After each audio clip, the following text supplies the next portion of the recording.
You've probably driven by these things a million times before, but do you know what they're actually called or how they work?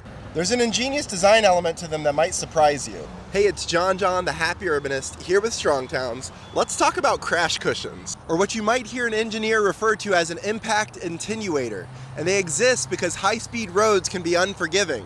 In the early days of the interstate, it wasn't uncommon for cars to hit bridge piers, guardrail ends, concrete walls, what we refer to as fixed objects. This resulted in a high mortality rate for these types of crashes. The first solution, ramped ends, just launched cars up in the air and wasn't much safer. So engineers came up with the crash cushion, and the simplest form of it is still around today. It's sand barrels. And there's more to them that meets the eye. Each barrel is filled with different amounts of sand so that as a car plows through them, it's incrementally dissipating the energy step by step. They are relatively cheap at a few $1,000s, but they can make quite a mess and have to be replaced in their entirety after every single crash. Modern cushions cost quite a bit more up front, but here's where the brilliant design element comes in.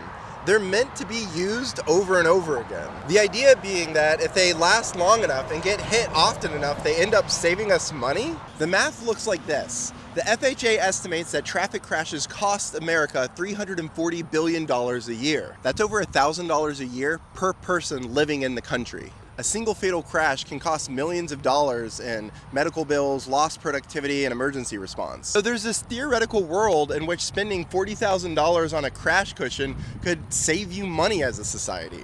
And the results are clear. Drivers who hit a crash cushion are far more likely to survive a crash than those who hit a fixed object. We've created an entire industry around making high-speed roads safer, both for vehicles and the people who occupy them.